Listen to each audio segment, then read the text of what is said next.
Meus irmãos, dando continuidade à nossa exposição bíblica na carta aos Hebreus, hoje nós chegamos no último capítulo, capítulo 13. A partir do verso 1, e nós estaremos lendo até o versículo 7. É o último capítulo desta carta, que já há alguns meses nós temos abordado aqui no púlpito da igreja. Na realidade, desde fevereiro que nós estamos meditando na carta aos Hebreus, e hoje nós iniciamos a reta final. Hebreus capítulo 13, a partir do versículo 1, e nós vamos meditar sobre o tema o Evangelho na prática. Diz assim a palavra do Senhor: seja constante o amor fraternal.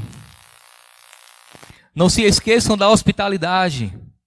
Foi praticando-a que, sem saber, alguns acolheram anjos.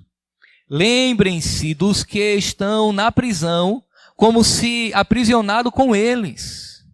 Dos que estão sendo maltratados, como se vocês mesmos estivessem sendo maltratados. O casamento deve ser honrado por todos. O leito conjugal conservado puro, pois Deus julgará os imorais e os adúlteros. Conservem-se livres do amor ao dinheiro e contem-se com o que vocês têm, porque Deus mesmo disse: nunca o deixarei, nunca o abandonarei. Podemos, pois, dizer com confiança: o Senhor é o meu ajudador, não temerei. O que me podem fazer os homens? Lembrem-se dos seus líderes, o que eles falaram, porque lhes falaram a palavra de Deus. Observem bem o resultado da vida que tiveram e imitem a sua fé. Jesus Cristo é o mesmo ontem, hoje e para sempre. Nós podemos repetir juntos, todos, apenas o versículo 8, vamos lá?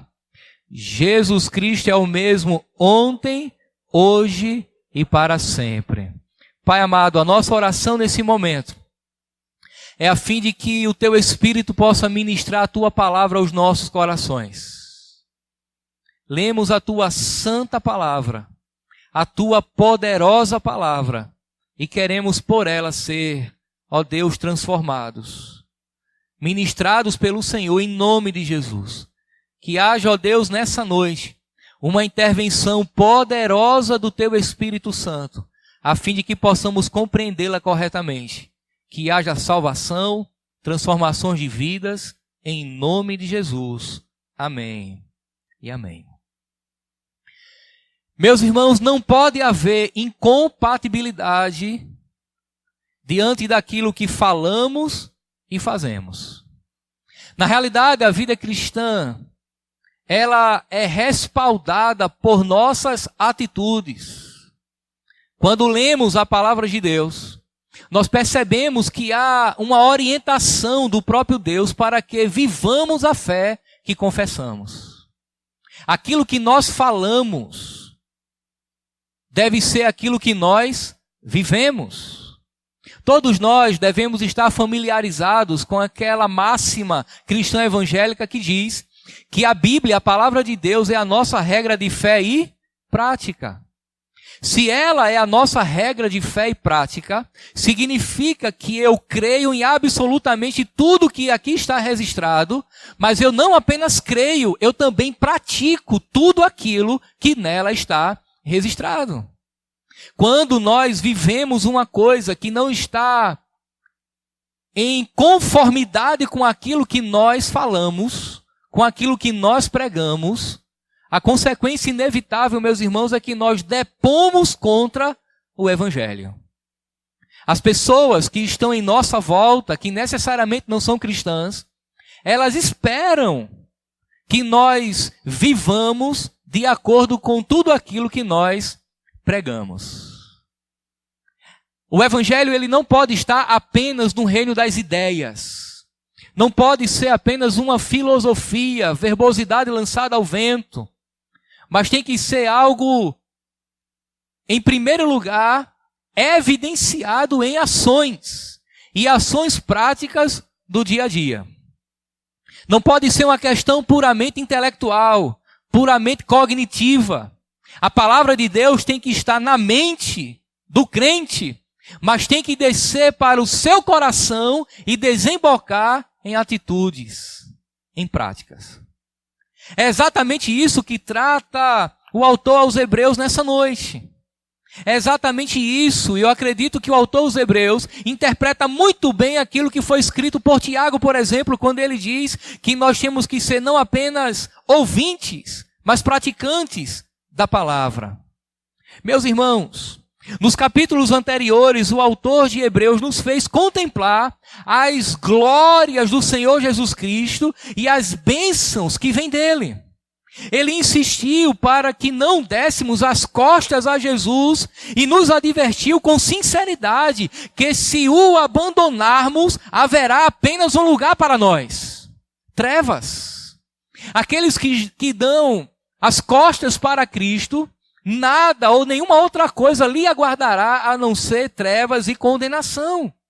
O autor também nos mostrou a necessidade de continuar a corrida até o momento da nossa morte. Ele nos ensinou a perseverar até o fim, a permanecermos firmes e decididos a progredir espiritualmente. A grande verdade nessa noite, amada igreja, é que o autor nos exorta a permanecermos firmes até o fim, vivendo o evangelho na prática. Ele vai falar agora de teologia prática. É comum aos autores do Novo Testamento raciocinar e escrever dessa forma. A princípio, eles expõem toda a sua teologia, todo o conceito doutrinário que eles pretendem que os seus leitores compreendam, mas em seguida, ele chama a atenção para a prática daquilo que eles acabaram de expor. Mas o que nós devemos praticar? O que é que nós devemos observar e sair daqui hoje à noite para praticar no primeiro segundo lá fora? Vamos responder essa pergunta em 4 pontos. Primeira resposta: devemos praticar o amor fraternal. O versículo 1 do capítulo 13 traz exatamente essa verdade. Observe: seja constante o amor fraternal. O amor, meu irmão, é uma marca distintiva da vida cristã. A comunidade cristã, ela é marcada pelo amor fraternal. O amor sempre prevalece dentro de uma comunidade cristã. Os dias do primeiro século eram difíceis. Eles estavam vivendo momentos de perseguição, de perdas e perdas irreparáveis. Perdas na família, perda em seus negócios, a perseguição vinha de todos os lados, já compartilhamos isso com a igreja.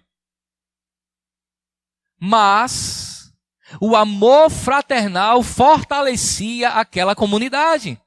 A igreja era auxiliada pelo amor, à medida que todos resolviam permanecer firmes no evangelho.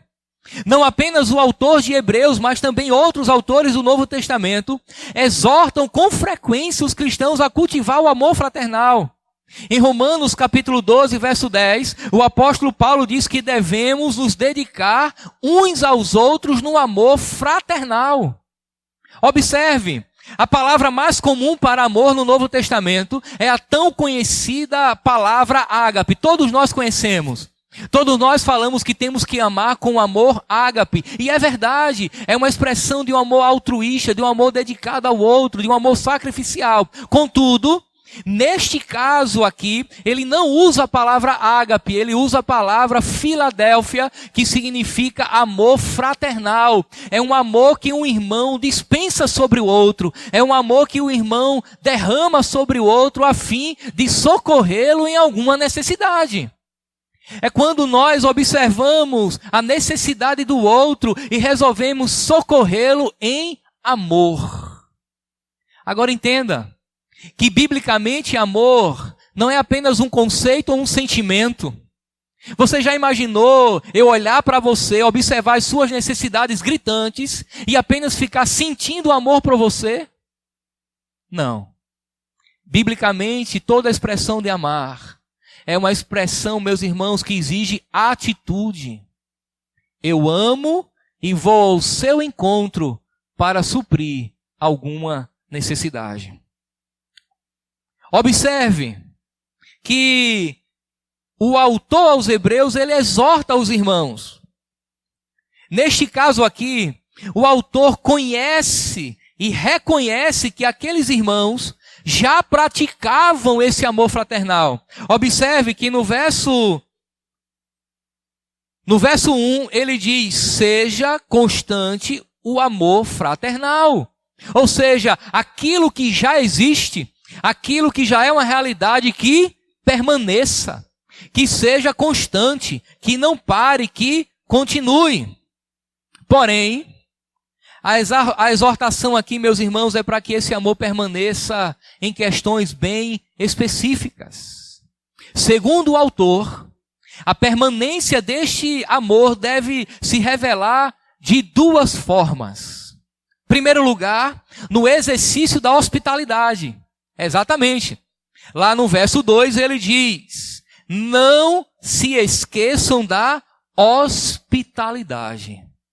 A primeira expressão do amor fraternal que ele elenca no seu texto é exatamente a capacidade que nós temos de acolher os irmãos na nossa casa. De sermos hospitaleiros, eles deveriam ser exatamente isso, hospitaleiros. Por quê? Naqueles dias, no primeiro século, haviam muitos viajantes. Eles viajavam muito de um lado para o outro dentro do Império Romano. No mundo judaico, por exemplo, a população de Jerusalém poderia chegar a triplicar por ocasião da Páscoa. Todos vinham a Jerusalém para prestar culto a Deus e oferecer ao Senhor sacrifícios. Contudo, não havia estalagens para todo mundo. A situação era precária e as que haviam não eram lá essas coisas todas. E eles contavam com quem? Eles contavam com seus irmãos judeus que abriam as suas portas, mesmo sem conhecer, para acolhê-los por ocasião daquela necessidade imediata. Você lembra que José e Maria quase que não encontravam lugar para ficar e ter o bebê, o menino Jesus. Eles ficaram em uma hospedaria para animais. E não para seres humanos, porque estava tudo lotado. Então a prática da hospitalidade era muito comum naquele tempo. E daí, meus irmãos, o autor nos diz que foi na prática da hospitalidade que alguns hospedaram anjos. Olha que coisa interessante. Foi praticando-a que, sem saber, alguns acolheram anjos. Nós não temos no Novo Testamento nenhuma referência de pessoas que hospedaram anjos na sua casa sem saber. De maneira que ele está fazendo, muito provavelmente, uma citação do capítulo 18 de Gênesis, quando Abraão e o seu sobrinho Ló hospedaram anjos em sua casa, mas não sabiam que eram anjos. Meus irmãos, eu não sei se eu já hospedei um anjo, eu não sei se um dia você hospedará um anjo na sua casa. A questão aqui não é essa, o texto bíblico não está nos ensinando a aguardar um anjo vir passar um final de semana conosco. O texto está nos ensinando a sermos o quê? Hospitaleiros. Deixar a porta da nossa casa aberta para aqueles que precisam, para os irmãos em Cristo, para os que mais necessitam. Entenda que, à luz do texto, a hospitalidade é um gesto de amor ao próximo. É um gesto de altruísmo.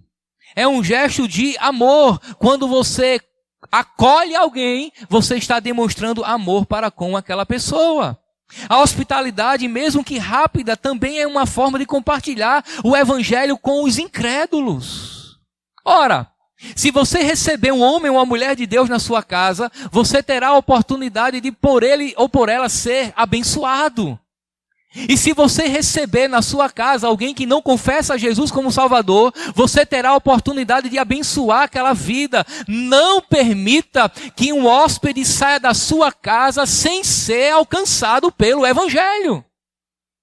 A maior demonstração de amor que você pode dar por alguém que se hospeda na sua casa por 1, 2 ou 3 dias, não importa o tempo, é compartilhar do Evangelho com ele. Isso é amor, segundo o autor aos Hebreus. Uma outra forma de amor fraternal é o amor aos presos e maltratados. Já falei para os irmãos exaustivamente que o contexto dessa carta é um contexto de perda, de sofrimento. Os irmãos estavam sendo mortos, perdiam os seus bens, eram expulsos da sinagoga quando convertiam-se ao cristianismo. Alguns eram presos. Jesus ensinou que nós devemos visitar os encarcerados, mesmo sendo ele um criminoso. Há pessoas encarceradas que precisam ouvir o Evangelho. Agora, o interessante aqui é que o texto não se refere a criminosos que estão presos. O texto se refere a irmãos em Cristo que por amor ao Evangelho, por causa do Evangelho, porque pregavam e viviam o Evangelho, foram encarcerados e estavam sofrendo maus tratos. Não esqueçam deles. Particularmente, eu não conheço ninguém aqui que foi preso e que exige a minha visita. Eu não conheço ninguém da nossa igreja que foi preso por amor ao Evangelho, que foi preso porque estava pregando o Evangelho. Mas eu conheço muita gente que está passando por dificuldade, que está em um nível de sofrimento altíssimo e precisa do amor fraternal da igreja. Socorrer aqueles que sofrem. Socorrer, meus irmãos, aqueles que estão padecendo por amor ao Evangelho.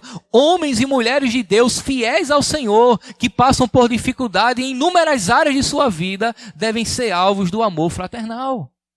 A prática, meus irmãos, do amor é uma marca distinta do Evangelho.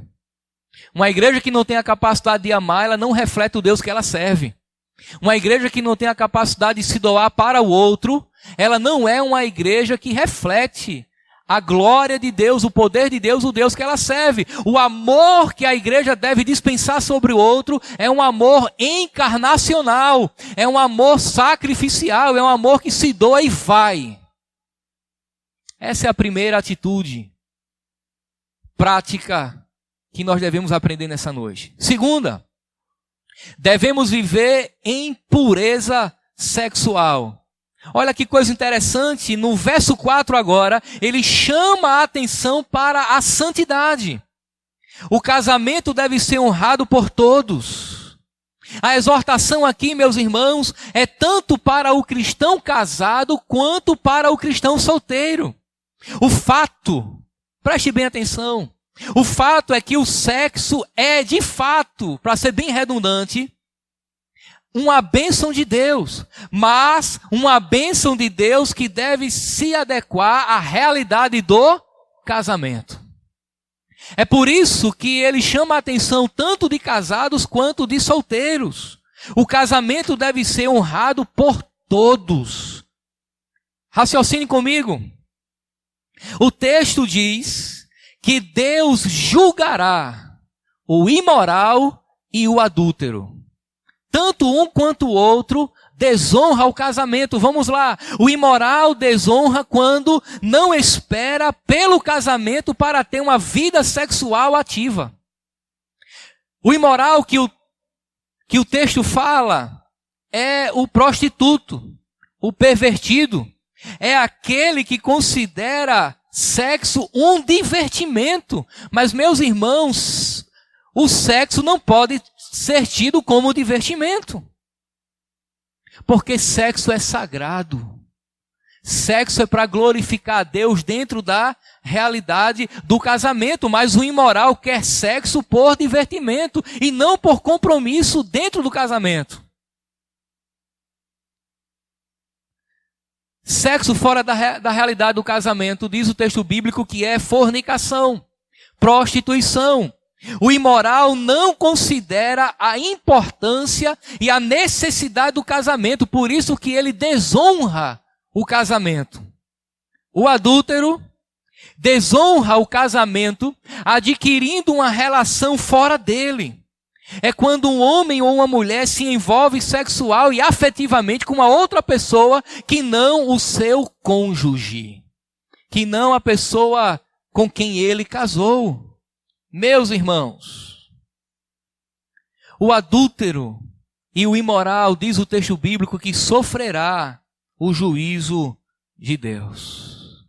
Eu tenho insistido que uma má compreensão da palavra de Deus pode nos levar ao adultério, aqueles que são casados.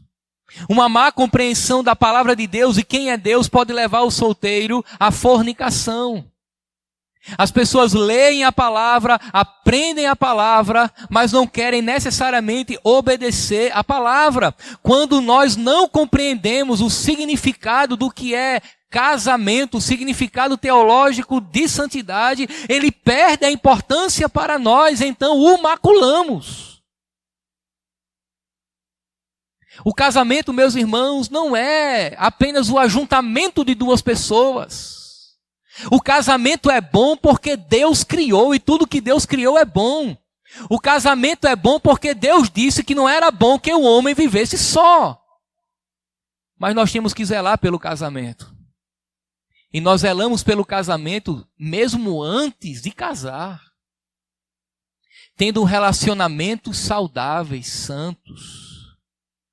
Reservando a bênção do sexo para desfrutar nele. Não fazendo testes por antecipações, test drive sexual, para saber se é de fato essa pessoa com quem eu quero me casar. Se ela me satisfaz bem, se ele me satisfaz bem, eu tenho que saber com antecipação. Não, não é bem assim. Nós maculamos o casamento desta forma. Mas o que dizer, meus irmãos? Destes que cometem imoralidade sexual, o texto diz que Deus os julgará. Portanto, preste bem atenção. Olhe para mim. Se nesta noite há alguém aqui nestas condições, eu quero te dizer que ainda há tempo de você se arrepender.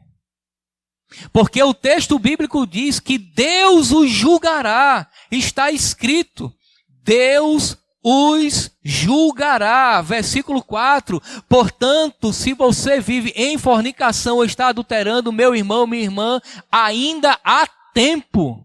Se arrependa e desfrute da bênção de Deus. Há uma terceira resposta para a nossa pergunta. Devemos fugir do amor ao dinheiro. Olha só o que ele diz no verso 5 agora. Conservem-se livres do amor ao dinheiro. Você percebe que ele manda amar os irmãos. Ele manda amar e considerar o casamento e a vida santa. Mas agora ele diz, não ame o dinheiro. Verso 5. Conserve-se livres do amor ao dinheiro e contente-se com o que vocês têm. Não há dúvida, meus irmãos, que o dinheiro é necessário. Tudo que está em sua volta, tudo que você adquiriu, o seu sustento é pago com dinheiro. O problema não é ter dinheiro. Jesus nunca condenou o dinheiro em si. O problema está no coração do homem, nas más intenções da sua alma. O problema não é ter dinheiro muito ou pouco. O problema é amar o dinheiro. Jesus alertou. Ele disse que nós não poderíamos servir a dois senhores ao mesmo tempo, a Deus e as riquezas ou o dinheiro, a mamon, como tem em algumas traduções. A palavra de Deus diz que o amor ao dinheiro é a raiz de todos os males. O problema todo é quando nós deixamos de ser o dono do dinheiro e passamos a ser servos dele. O problema, meus irmãos, é quando nós deixamos de ser senhor do dinheiro e ele passa a ser o nosso senhor. E quando o dinheiro passa a ser o nosso senhor, nós nos tornamos uma pessoa que a Bíblia chama de avarenta. O amor ao dinheiro, à luz das Escrituras, é chamado assim, de avareza. Os avarentos são idólatras. Eles se afastam de Deus para idolatrar a riqueza. Agora, nem todo idólatra é rico.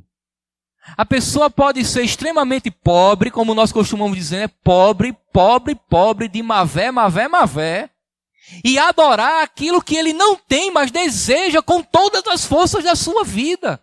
E ele é avarento e nunca prospera. Porque o Deus que ele adora e que ele deseja ter, o escraviza. Meus irmãos, acerca disso o autor nos dá um conselho, preste bem atenção, porque este conselho é a cura para a avareza. Esse conselho que ele dá é, meus irmãos, o antídoto para a idolatria do nosso coração. Ele diz: contente-se com o que você tem. Perceba, isso não quer dizer que nós não devemos poupar, fazer reserva. Não quer dizer que nós não devemos trabalhar duro, procurar o melhor, estudar, se capacitar, passar por portas que Deus abre para desfrutarmos de algo melhor que tínhamos outrora. Podemos fazer tudo isso, melhorar de vida, meus irmãos. É o sonho de todo mundo, mas isso não pode se tornar um Deus, um ídolo. Trabalhar e conquistar algo que eu não tenho e eu preciso é reto, é justo, e Deus nos abençoa a trabalhar duro para pagar as nossas contas, eliminar aquelas faturas abençoadas que vêm inevitavelmente todos os meses. É justo, é reto, é digno, é cristão. O problema é que enquanto Deus não melhora a nossa condição, nós temos que nos contentar com o que temos. E a razão é simples. A razão é muito simples. Se você tem hoje pouco, é o pouco que Deus te deu. Se você tem muito, é o muito que Deus te deu. Não importa o seu salário, se você ganha 1, se você ganha 2, se você ganha 3, se você ganha 4, se você é igual ao meu sogro que ultrapassa os 10, 15 salários, depende do mês. Não importa. Tudo que você tem é Deus quem te dá. E você tem que contentar-se com isso. Você tem que dar glória a Deus com aquilo que você tem. Sabe por quê, meus irmãos? Porque tudo que nós temos é bênção de Deus. Agora eu percebo que muitos crentes desfrutam da provisão de Deus e murmuram. Trabalham o mês todo, recebe o seu salário, fala mal do patrão, amaldiçoa a empresa e murmura contra Deus. Pegue o seu salário, não importa quanto seja, honre a Deus com o seu dízimo, com a sua oferta e glorifique a Ele, porque pior seria se você não tivesse. Agradeça a Deus, porque é a provisão dEle. Se você ganha muito, não importa. Se você ganha pouco, não importa. Se ganha pouco, glorifique, porque tudo vem de Deus. A questão é, em quem estamos nos contentando? Em Deus ou nas riquezas? Eu imagino, meus irmãos, que nós estamos muito mais contaminados com a teologia da prosperidade do que possamos imaginar. Você sabia disso? Nós, de maneira geral, somos uma igreja bíblica, zelamos por princípios bíblicos doutrinários, historicamente defendidos pela igreja, mas no momento do aperto, nós nos tornamos neopentecostais. Murmuramos, queremos prosperidade a todo e qualquer custo. Não entendemos o que Deus está promovendo na nossa vida. E daí eu sou um cristão, um crente, um membro de uma igreja bíblica, mas me comporto como se estivesse uma igreja neopentecostal, que tudo é feito em favor de enriquecimento. O antídoto para a avareza é o contentamento. Você tem que se alegrar em Deus. Você tem que se contentar em Deus. Você tem que descansar em Deus, porque Ele cuida de você, assim como cuidou daquele povo no deserto durante 40 anos. Não faltou pão, não faltou carne, não faltou água, a roupa e o calçado tiveram tempo de durabilidade estendida, garantia prolongada, e Deus os sustentou no deserto. Havia aquecedor e protetor solar. À noite, quando as temperaturas no deserto caíam a zero, Deus mandava uma tocha de fogo para aquecer o povo. Durante o dia, quando as temperaturas subiam acima de 50 graus, Deus mandava uma nuvem para bloquear e proteger o seu povo. Agora, o mais impressionante é que, mesmo assim, eles murmuraram. Meus irmãos, se alegrem em Deus. Abra o seu armário e glorifique ao Senhor. Eu tenho certeza que todos nós nessa noite, homens e mulheres, antes de chegar a esse lugar, escolher o sapato que ia calçar. Talvez você tenha olhado e tenha dito assim, não é bem o que eu queria para a ocasião, mas você escolheu porque você tem mais do que você precisa. Mas por que nós devemos estar contentes com tudo? O autor nos responde fazendo duas citações do Antigo Testamento. O autor, em primeiro lugar, ele cita Deuteronômio 31, verso 6. E ele nos ensina que Deus é sempre presente e nunca nos abandona. Observe o verso 5. Mais uma vez, conservem-se livres do amor ao dinheiro e contente-se com tudo que têm. Porque Deus mesmo disse... Aí vem a citação de Deuteronômio, capítulo 31, verso 6.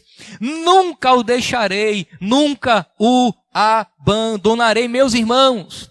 Se nos faltar ouro, prata, luxo, nos sobra a presença de Deus que nos enriquece eternamente.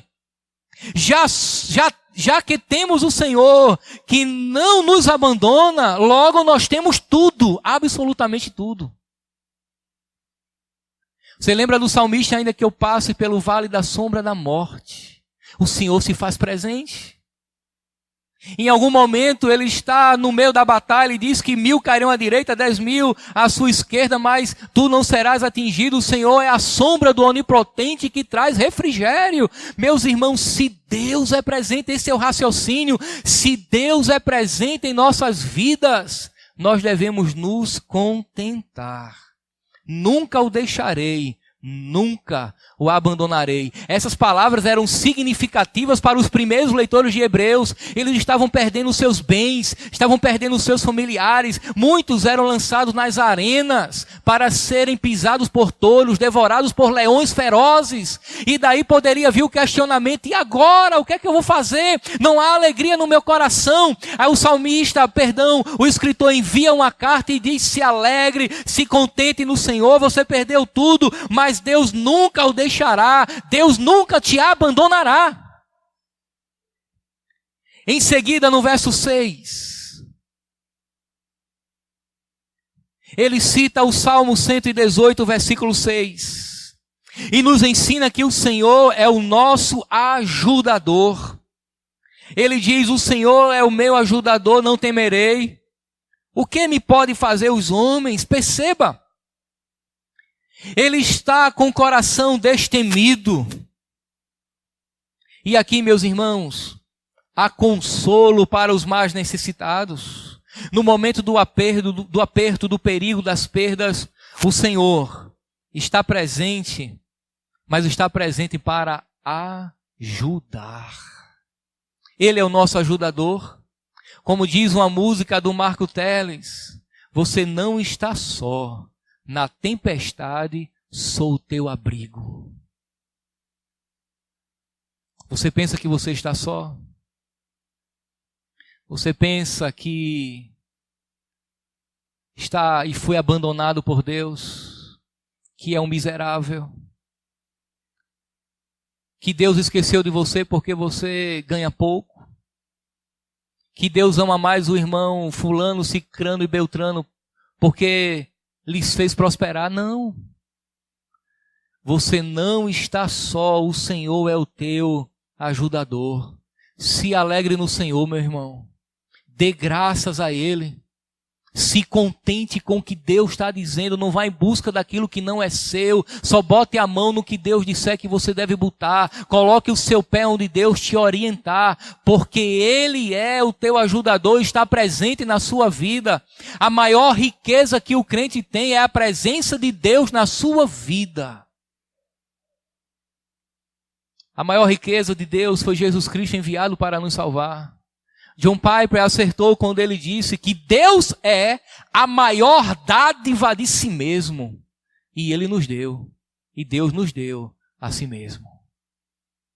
Quando Deus resolveu abençoar a mim e você com riquezas, Ele resolveu dar Ele mesmo.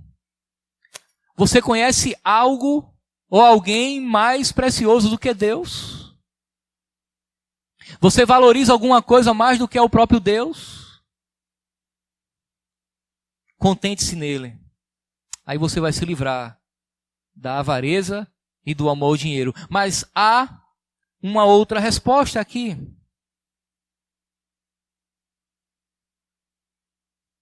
É a nossa quarta resposta. Devemos lembrar-nos dos nossos pastores e tomá-los como exemplo. Olha só o que diz o versículo 7, acompanhe comigo, e esse texto é bem propício à ocasião. Lembrem-se dos seus líderes, que lhes falaram a palavra de Deus, observem o resultado da vida que tiveram, e imitem a sua fé. Muito bem, nós temos aqui, meus irmãos, uma via de mão dupla. Os irmãos devem lembrar-se dos líderes, e aqui uma referência aos pastores da igreja, pois estes lhes falaram a palavra de Deus. Aqueles homens deveriam ser lembrados pela igreja, não por sua oratória, não por sua retórica, não pelo seu carisma, mas sim porque foram fiéis aos ensinamentos da palavra. Essa semana eu fui ao centro da cidade aqui de João Pessoa. E foi eu, Kátia e Kainan, e nós paramos na rua para fazer um lanche. Aquelas lanchonetes que tem nas calçadas. Apesar do risco, nós amamos esse tipo de lanche. Na realidade, Kátia me chamou, ligou, filho, vem para cá que eu encontrei um lugar bacana, uma barraquinha bem feita, bem higienizada, um lugar muito bom. E o proprietário, cristão. E conversando com ele, ele falou que estava esperando o filho. E a esposa dele chegou e compartilhou a dúvida que eles estavam tendo de escolher o nome, e assim foi. E daí eu perguntei qual igreja que ele congregava, ele me falou. E ele disse assim, eu gosto muito da igreja onde eu congrego. Porque lá o pastor não tem problema com nada, ele prega de boné, ele prega no domingo à noite de bermuda, de chinelo, e está tudo tranquilo. Necessariamente não tenho nenhum problema em usar boné e chinelo. Mas eu esperava ele dizer, eu gosto da igreja porque lá eu aprendo a palavra de Deus. Você percebe o que é que atrai as pessoas às igrejas? Você percebe porque as igrejas estão lotadas de pessoas vazias de Deus, porque elas vão em busca daquilo que necessariamente não é o essencial. Mas aí a recomendação aqui é para que a igreja se lembre dos líderes, porque lhes falaram a palavra de Deus. Nós temos alguns pastores aqui. Não sei se chegou algum mais que eu não conheça. Seja bem-vindo. Eu quero falar para nós nesse momento. Preste atenção, pastores que estão aqui nessa noite. Seminaristas que se tornarão futuros pastores. Temos seminaristas aqui também. Para nós que fomos chamados por Deus, eu quero dizer, permaneçamos firmes na sã doutrina. Cuidado! Cuidado, porque o ministério ele é desafiador. Cuidado com a tentação de abrir mãos de princípios para acelerar o crescimento da igreja. Se você está pregando fielmente as Escrituras, é Deus quem dará o crescimento, e não nós, pastores. Segundo, cuidado com a tentação do misticismo, quando alguns acham que você não é um homem espiritual. Porque infelizmente ainda há no nosso meio esse ranço, essa coisa ruim, que se o meu pastor estuda, se ele é um teólogo, se ele se prepara, se ele se deleita no estudo, ele não é espiritual.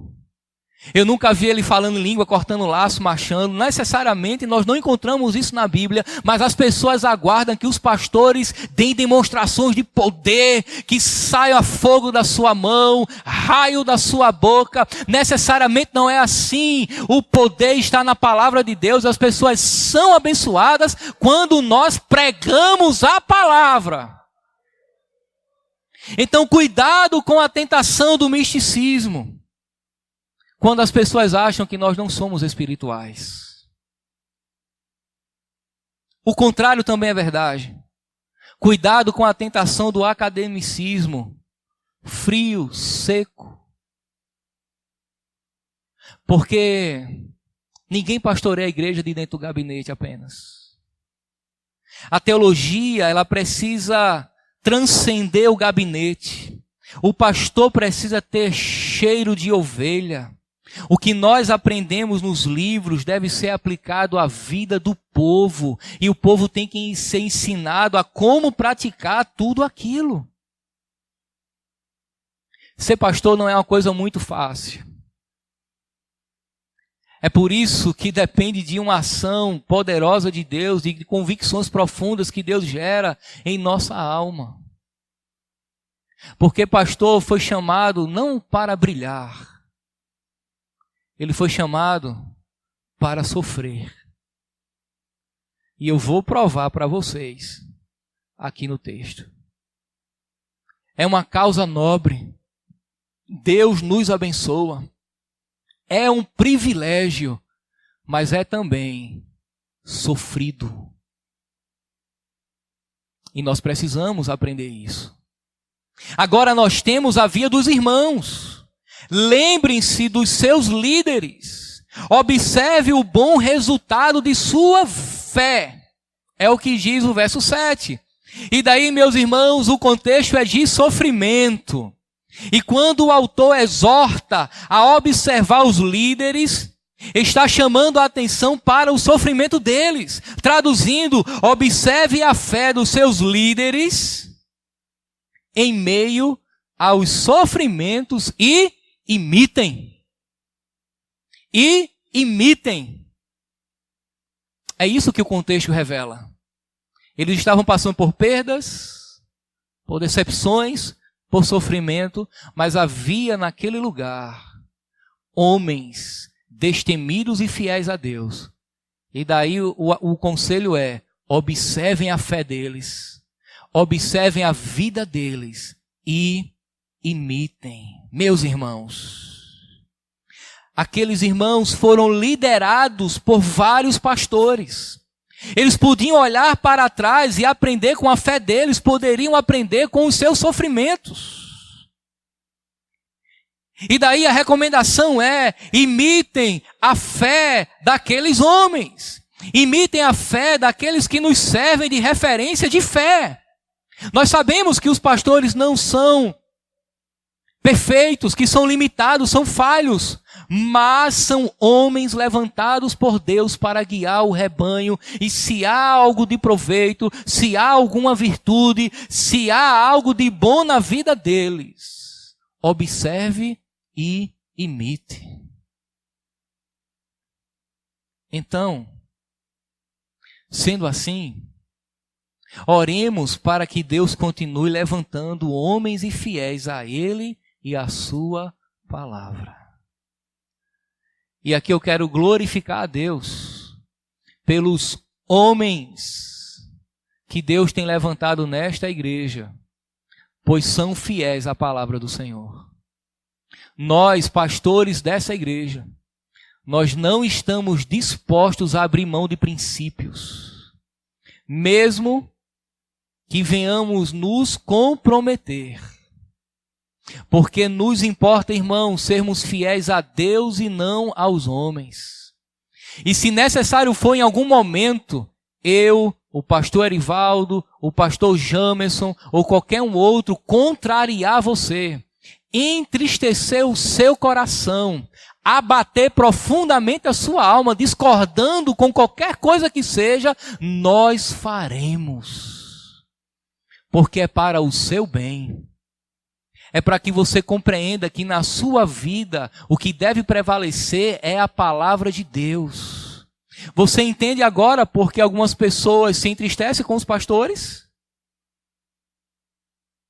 E acham que estão contra elas? Até estamos. Desde que estejamos a favor da palavra de Deus. É o que o texto está dizendo, lembre-se disso. Lembre-se dos seus líderes. Nós temos que orar, meus irmãos. Orar para que Deus levante homens.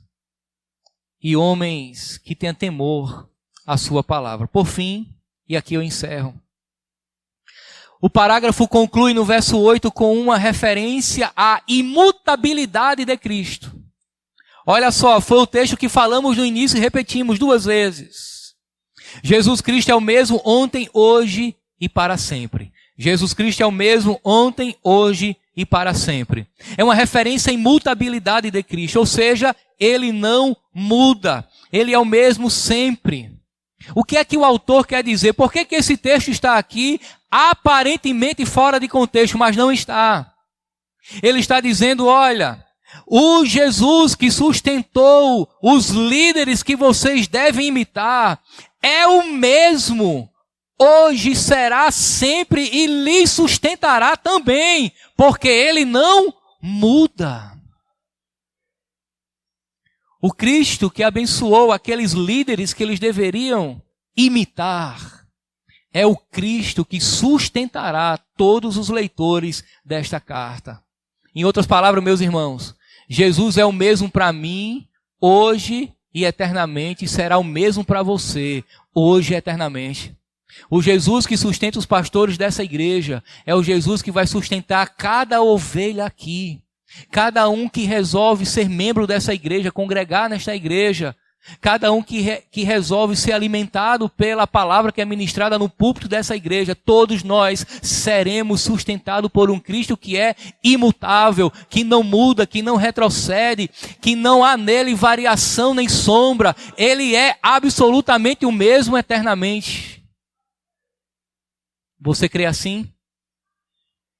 Vamos ficar de pé. Vamos adorar o Senhor em oração.